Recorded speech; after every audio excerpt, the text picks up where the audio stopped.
Good morning বন্ধুরা, অরিতি অরিজিৎ ব্লগে একটা নতুন ব্লগে তোমাদের অনেক অনেক স্বাগত। তো চলো, দিনটা আজকে আমার একটু লেট করে শুরু হয়েছে। আজকে আমার সত্যি একদম বিছানা থেকে উঠতে ইচ্ছে করছিল না। আমি একটু অরিজিৎকে বললাম যে তুমি আজকের দিনটা একটু ম্যানেজ করো।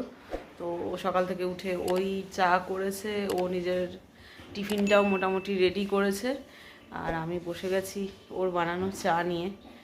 অফিস আমায়ও যেতে হবে, কিন্তু আজকে একটু দেরি করে বেরোবো। তো তাড়াতাড়ি করে চাটা শেষ করে আমি ঘরের কাজগুলো সব গুছিয়ে নেব, কারণ আজকে রোকেয়াদি আসেনি। আজকে একটু ঘরটা ঝাড়ও দিতে হবে। আর সত্যি কথা বলতে আজকে আমি ঘুম থেকে যেহেতু একটু লেট করে উঠেছি না, তো আজকে একটু তাড়াতাড়ি হাত চালিয়ে কাজগুলো করে ফেলতে হবে। আর রোজের রোজ সকালবেলা উঠে ওই এক রুটিন, একটু সত্যি কথা বলতে জীবনটা বোরিংই লাগছে, কিন্তু কিছু করার নেই। দুজনে একসঙ্গে ছুটি হওয়াটা খুব প্রবলেম। আর ছুটির কথা বললে কি আর বলবো, ছুটি চাইতে গেলে তো অথরিটি এমন ভাবে মুখের দিকে তাকিয়ে থাকে যেন মনে হচ্ছে আমি চুরি করতে এসেছি, অথচ নিজের জমানো ছুটি নিজে নিতে যাব। যাই হোক, আমাদের চাকরি করা লোকেদের যে কি অবস্থা, সেটা যারা চাকরি করছি তারাই খুব ভালো মতো বুঝতে পারি। আমরা নামেই স্বাধীন, স্বাধীনতার সটুকুও আমাদের কপালে জোটে না।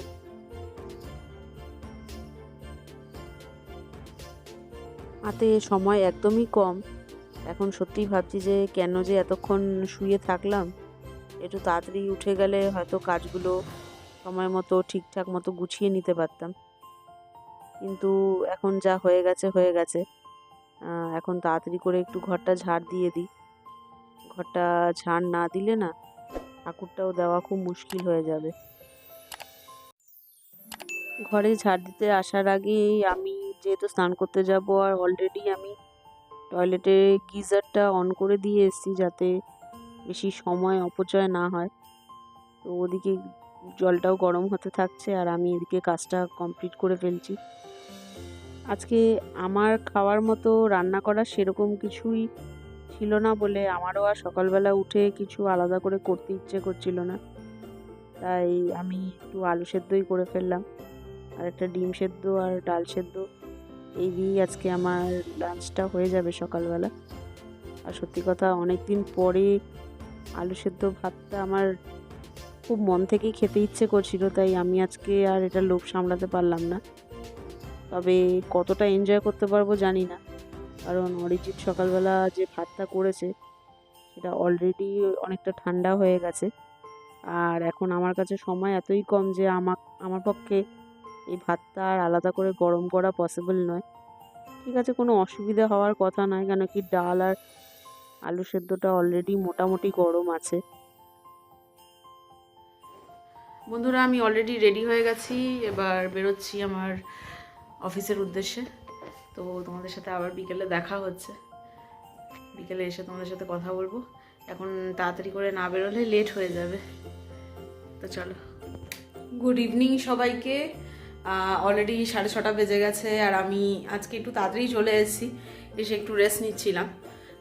তো আসার সময় না আমি কিছু জিনিসপত্র কিনে এনেছি, মানে বেশি কিছু না, একটু ফুলকপি এনেছি আমি মাছ করব বলে। তার জন্য এখন না শীতের সময় একটু ফুলকপি দিয়ে মাছ খেতে বেশ ভালোই লাগে।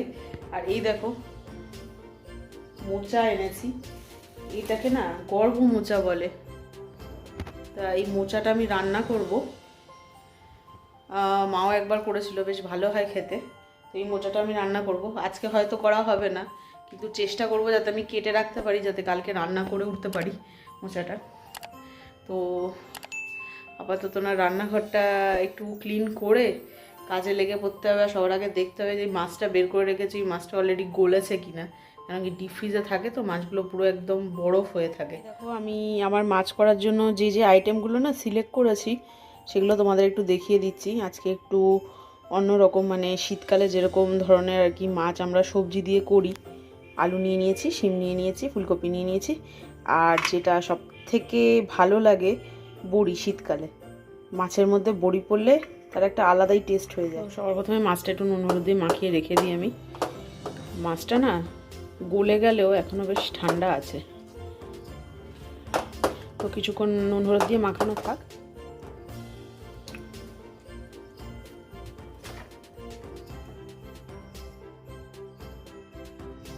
এবার আমি ধীরে ধীরে সব আইটেমগুলো এক এক করে ভেজে নেব। মাছ ভাজা, শিম ভাজা, তারপরে আলু ভাজা, ফুলকপি ভাজা, আর বড়িটাও আমি সবার লাস্টে একটু ভেজে নামিয়ে নেব। বাবা, এটা আবার কি হচ্ছে? মোচা রান্না হবে নাকি? হ্যাঁ, ভাবছি কালকে রান্না করবো, আজকে আর করে উঠতে পারবো না, কেটে রাখলাম। বাবা, এতটা মোচা? অনেকটা মোচা হয়েছে। হ্যাঁ, আরে মোচা কেটে এরকম লাগছে, রান্না করলে কম হয়। রান্না করলে সেই কমে যাবে। জলে ভিজিয়ে রাখলাম, কালো হয়ে যাচ্ছে।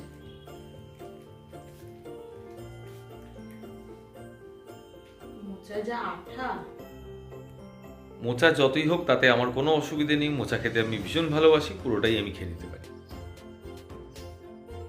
ওদিকে অরিজিৎ রান্নাঘরে তরকাটা রান্না করছে, আর আমি এখানে ভাবলাম একটু ডাইনিং টেবিলটা পরিষ্কার করে নিই, কারণ আজকে বিকেল থেকে আমার এই কাজটা করা হয়ে ওঠেনি।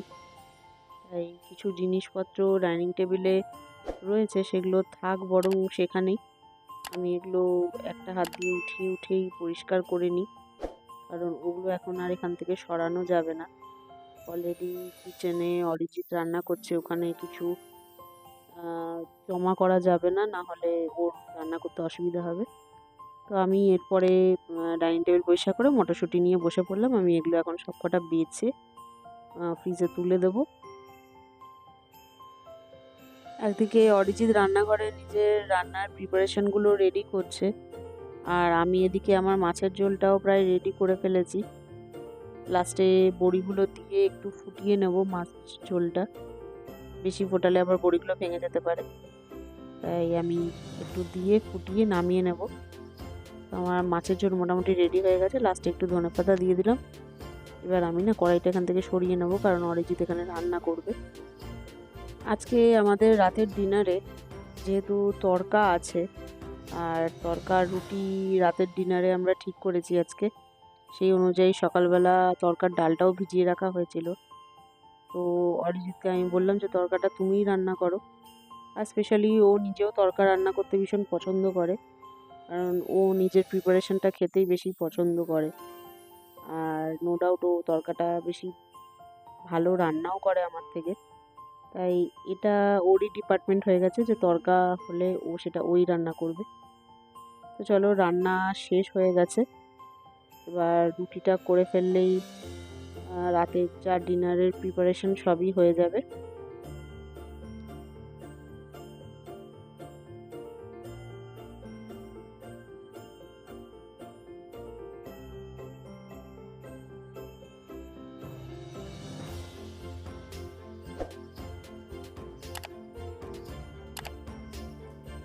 বন্ধুরা, আমরা খেতে বসে পড়লাম, ডিনার করতে বসে পড়েছি। আজকের দিনটাও অলমোস্ট আমাদের ব্যস্ততার মধ্যে দিয়ে শেষ হয়ে গেল। রাত্রিবেলা আমরা আমাদের ডিনারটাও রান্না করে নিলাম, তোমাদেরও আমরা একটু দেখালাম কীভাবে কী করলাম না করলাম। আশা করি ভিডিওটা তোমরা পুরোটা দেখবে এবং তোমাদের ভালো লাগবে। আমরা চেষ্টা করেছি পুরোটা আমাদের দিনের যত সম্ভব অ্যাক্টিভিটিসগুলো মেলে ধরার, তোমাদের কাছে সেটাও তোমাদের ভালো লাগবে। এবং ভিডিওটা ভালো লাগলে তোমরা কিন্তু লাইক, শেয়ার, সাবস্ক্রাইব করতে একদম ভুলো না। তো দেখা হচ্ছে আবার একটা নতুন ভিডিওতে, নতুন দিনে। টাটা, গুড নাইট সবাইকে।